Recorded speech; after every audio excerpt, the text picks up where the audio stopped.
at PDAC 2017. I'm happy to be with Mickey Fulp, the Mercenary Geologist. Mickey, can you go over your talk titled Why 7 is a Lucky Number? It's based on empirical observation that the junior resource sector, either the Vancouver Stock Exchange or the Toronto Venture Exchange, has peaked over the last 3 decades in the year 7. So in 1987, we saw a parabolic rise and fall, with the fall being the catalyst of the stock market crash. Same thing happened in 1997.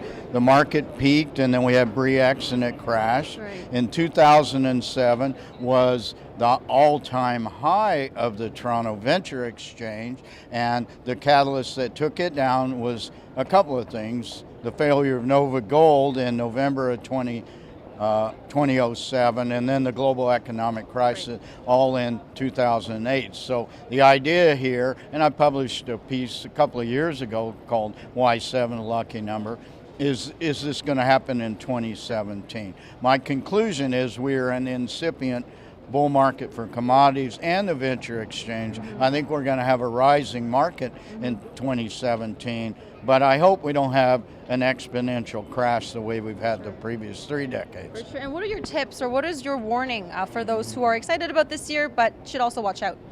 Well, I don't know if there are any tips or warnings. You know, these are black swan events that take these the catalysts that cause these markets to collapse. But what a warning would be when the venture exchange starts going exponential. And when things go exponential, they will go parabolic, which means they go up, they peak, and they go down the other side. Right. So. And all your research, all your data collection, how do you do it? How long does it take you? And where do you get it all from? I've got a student research assistant who is a commodities guy. I've gone through 3 or 4 of these students over the years, and they come in and compile all this data, and all the data really is publicly available. We put it in Excel spreadsheets and then start playing around with it, doing correlation coefficients. We do normalization of charts. We look for trends, and so it's an ongoing thing. And I wake up at 4 in the morning and I go, you know, this seems like maybe this, and I say, Troy, go look at this and see if this makes sense. And sometimes it does, and sometimes it doesn't. When it does, we write about it. Right, and over the years, I'm sure there's been great successes, but also mistakes. What was the biggest one you learned, and how have you overcome it?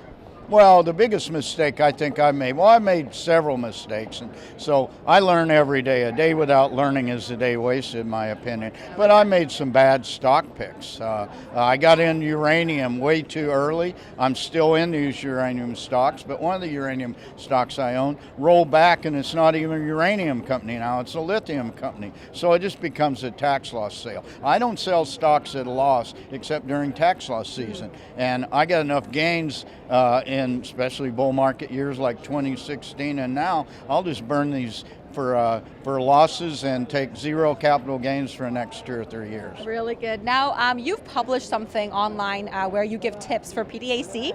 What is your top tip that you can give to our audience? Yeah, the Mercenary's Guide to the PDAC 2017. So here's my biggest tip.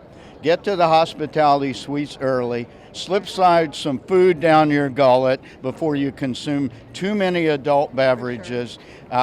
Make sure and eat so you don't end up having too much fun. All right, Mickey, thank you for your time. Thanks, Rachel. My pleasure.